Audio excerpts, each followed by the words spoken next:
Welcome to your chemistry class. आज के class का टॉपिक है questions on D block elements. तो डी ब्लॉक के पीरियोडिक प्रॉपर्टीज़ हम लोगों ने डिस्कस कर लिए हैं। दो कंपाउंड के बारे में हम लोगों ने पढ़ा है, that is potassium dichromate and potassium permanganate. In compounds के मेथड्स ऑफ प्रिपरेशन, प्रॉपर्टीज़ और यूजेस के बारे में पढ़ा है। आज के क्लास में हम लोग डिस्कस करेंगे कुछ questions related to the D block elements and their compounds. ठीक है, तो फर्स्ट क्वेश्चन है what are transition elements. Write the general electronic configuration of transition elements. तो क्वेश्चन में दो पार्ट है, एक है आपका ट्रांजिशन एलिमेंट्स क्या है ये बताइए, और दूसरा है ट्रांजिशन एलिमेंट्स के जनरल इलेक्ट्रॉनिक कॉन्फ़िगरेशन क्या होते हैं। ठीक है, elements of group 3 to 12 between the S and P block elements in the long form of periodic table are called D block और ट्रांजिशन एलिमेंट्स। तो पीरियोडिक टेबल के S और P ब्लॉक के बीच में जो ब्लॉक ऑफ एलिमेंट्स हैं that is from group 3 to 12, उन्हें transition elements या डी ब्लॉक एलिमेंट्स कहा जाता है। ठीक है, और क्वेश्चन का जो दूसरा पार्ट था general electronic configuration of transition element, तो the general electronic configuration of d block और transition elements is n-1 d 1 to 10 ns 1 to 2। तो डी ऑर्बिटल में 1 to 10 इलेक्ट्रॉन्स होंगे और एस ऑर्बिटल में 1 और 2 इलेक्ट्रॉन होंगे। ठीक है, नेक्स्ट क्वेश्चन है write the properties of transition element with reference to number 1 oxidation state, number 2 magnetic property और नंबर 3 कलर्ड सॉल्ट फॉर्मेशन। ठीक है, तो फर्स्ट है oxidation state. All transition elements except first and last member of each series exhibit several oxidation states, that is variable valency, due to the participation of ns and n-1d orbitals। तो सारे transition elements except first और last element of each series shows variable oxidation state due to the participation of ns and n-1d orbital. ns और n-1d orbitals के involvement की वजह से, उनके participation की वजह से transition elements variable oxidation state show करते हैं, वेरिएबल वैलेंसी शो करते हैं। ठीक है, most common oxidation state is +2 in 3D series due to the loss of 2 4s electrons except scandium which has +3। तो 3D सीरीज का मोस्ट कॉमन ऑक्सीडेशन स्टेट होता है +2 due to the loss of 2 electrons of 4s orbital. ठीक है, लेकिन scandium एक अकेला element है आपके 3D सीरीज का जिसमें +3 ऑक्सीडेशन स्टेट होता है। ठीक है, highest oxidation state is +8 which shown by osmium and ruthenium. ठीक है, सेकेंड है मैग्नेटिक प्रॉपर्टी।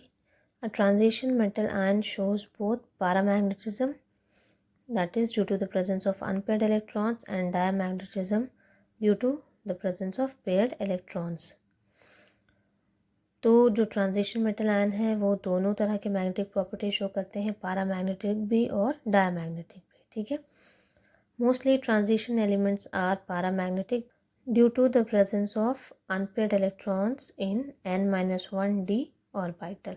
तो n-1d ऑर्बिटल में अनपेयर्ड इलेक्ट्रॉन्स होते हैं, इस वजह से most of the transition elements आपके पारामैग्नेटिक होते हैं। ठीक है, but some transition elements are diamagnetic due to complete paired electrons in n-1d orbitals. ठीक है, तो कुछ डायमैग्नेटिक भी होते हैं क्योंकि उनके पास पेयर्ड इलेक्ट्रॉन्स होते हैं उनके n-1d ऑर्बिटल में, such as scandium 3+, zinc 2+ and copper 1+, etcetera. और थर्ड है फॉर्मेशन ऑफ कलर्ड आयंस और कलर्ड सॉल्ट फॉर्मेशन। ठीक है, तो most of the transition metal ions in solid और in solution state are coloured. The colour arises due to the presence of unpaired electrons in d orbitals, that is incomplete d subshells। Color is associated with the ability of an electron to jump from lower energy d orbital to higher energy d orbitals by light of particular wavelength. तो आपके most of the transition metal ion जो है वो coloured होते हैं, चाहे solid form में हो या सोल्यूशन फॉर्म में, क्योंकि उनके पास जो डी ऑर्बिटल है उसमें अनपेयर्ड इलेक्ट्रॉन्स है, डी ऑर्बिटल उनका इनकम्प्लीट फील्ड है। तो इसी की वजह से इलेक्ट्रॉन्स लोअर एनर्जी वाले जो डी ऑर्बिटल है उससे हायर एनर्जी वाले डी ऑर्बिटल में शिफ्ट होते हैं, जंप होते हैं bye absorbing the light of that particular wavelength. ठीक है, दैट इज़ डी ट्रांजिशन हो रहा है, एक डी ऑर्बिटल से दूसरे डी ऑर्बिटल में इलेक्ट्रॉन्स की शिफ्टिंग हो रही है, डी ट्रांजिशन हो रहा है, जिसकी वजह से ट्रांजिशन मेटल आयंस कलर्ड होते हैं। ठीक है, दस CuSO4 is coloured since Cu2+ has D9 configuration, thus DD transition is possible, while ZnSO4 is colorless since Zn2+ ion has D10 configuration, so DD transition is not possible. तो for example आपका जो copper sulphate है वो coloured होता है क्योंकि copper ion copper 2+ ion जो है उसमें D9 कॉन्फ़िगरेशन होते हैं, तो वहाँ पर DD ट्रांजिशन पॉसिबल होता है, हो सकता है। और जो जिंक सल्फेट है वो कलरलेस होते हैं क्योंकि जिंक का जो Zn2+ फॉर्म है, Zn2+ आयन है, वहाँ पर आपका D10 कॉन्फ़िगरेशन है, डी ऑर्बिटल में 10 इलेक्ट्रॉन्स है, डी ऑर्बिटल कंप्लीट फील्ड है, तो डी ट्रांजिशन वहाँ पर पॉसिबल नहीं होगा। ठीक है, इसीलिए कॉपर सल्फेट कलर्ड होते हैं और जिंक सल्फेट आपके कलरलेस होते हैं। ओके, नेक्स्ट क्वेश्चन है explain the following. Number 1, transition elements shows variable oxidation states. Number 2, transition elements form colored compounds. Third, enthalpy of atomization of transition metals is high. और fourth है transition metals and their many compounds acts as good catalyst. तो ये 4 questions है जिसके आपको reason बताने हैं। ठीक है, तो फर्स्ट रीज़न है that transition elements shows variable oxidation states due to the participation of Ns and N-1d orbitals. तो Ns और N-1d वाले जो ऑर्बिटल्स हैं उनके पार्टिसिपेशन की वजह से, उनके इन्वॉल्वमेंट की वजह से, उनके प्रेजेंस की वजह से आपके जो ट्रांजिशन एलिमेंट्स होते हैं वो वेरिएबल ऑक्सीडेशन स्टेट्स शो करते हैं। ठीक है, सेकेंड है the transition elements form coloured compounds due to D transition of electrons. तो ट्रांजिशन एलिमेंट्स आपके कलर्ड कंपाउंड्स इसलिए बनाते हैं क्योंकि वहाँ पे डी ट्रांजिशन होता है, एक डी ऑर्बिटल से दूसरे डी ऑर्बिटल में इलेक्ट्रॉन्स की शिफ्टिंग होती है, इलेक्ट्रॉन्स जंप करते हैं। ठीक है, थर्ड है transition metals has high enthalpy of atomization due to the presence of D orbitals having unpaired electrons, as a result of which they have strong metallic bond which consequently leads to high enthalpies of atomization. तो transition metals की जो enthalpy of atomisation है वो बहुत high होती है क्योंकि transition metals में डी ऑर्बिटल्स होते हैं जिसमें अनपेयर्ड इलेक्ट्रॉन्स रहते हैं। इस अनपेयर्ड इलेक्ट्रॉन्स की वजह से आपके जो ट्रांजिशन मेटल्स की जो मेटालिक बॉन्ड है वो बहुत स्ट्रॉन्ग हो जाती है और इसी स्ट्रॉन्ग बॉन्डिंग की वजह से आपके जो ट्रांजिशन एलिमेंट्स हैं, ट्रांजिशन मेटल्स हैं, उनकी इंथैल्पीज ऑफ एटमाइजेशन बहुत हाई हो जाती है। ठीक है, और फोर्थ है transition metals and their many compounds acts as good catalyst due to variable oxidation states. तो ट्रांजिशन मेटल्स और उसके कंपाउंड्स एक गुड कैटलिस्ट की तरह बिहेव करते हैं due to the presence of variable oxidation states of transition metals. ठीक है, नेक्स्ट क्वेश्चन है describe with the help of chemical equations the preparation of potassium dichromate from chromite ore.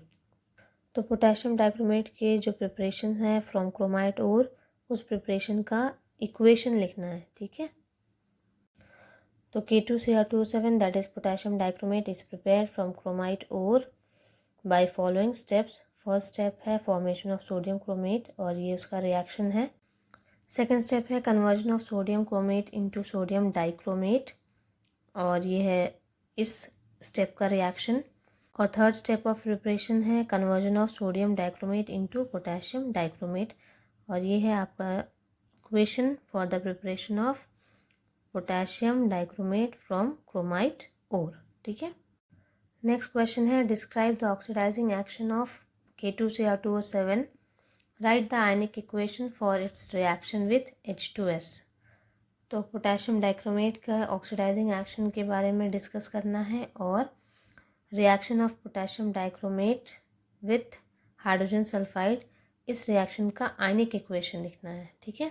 तो oxidizing property of potassium dichromate is a powerful oxidizing agent in neutral और acidic medium. तो neutral और acidic medium में potassium dichromate एक powerful oxidizing agent की तरह behave करता है, क्योंकि न्यूट्रल और एसिडिक मीडियम में वो नेसेंट ऑक्सीजन रिलीज करता है which is responsible for the oxidising property of potassium dichromate. और ये है ionic equation for the reaction of potassium dichromate with H2S। ठीक है। Complete balanced ionic equation for the reaction of dichromate ion with H2S। Next question है how do you prepare number 1 K2MnO4 from MnO2 and number 2 Na2Cr2O7 from Na2Cr4। तो इसमें equation लिखना है for the preparation of K2MnO4 from MnO2 and preparation of Na2Cr2O7 from Na2Cr4। और ये है equations, complete balanced equation for the preparation of K2MnO4 from MnO2 and Na2Cr2O7 from Na2Cr4। ठीक है।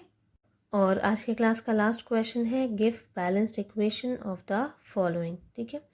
Cr2O7 2 minus plus I minus plus H plus Cr2O7 2 minus plus Fe2 plus H plus MnO4 minus plus H2S and KMnO4 when heated, इनका complete balanced equation लिखना है। और ये है आपका complete balanced equation for the reaction. ठीक है। तो आज के क्लास के लिए इतना ही। नेक्स्ट क्लास हम लोग डिस्कस करेंगे चैप्टर का second part, that is F block elements के बारे में। ठीक है। Okay, thank you.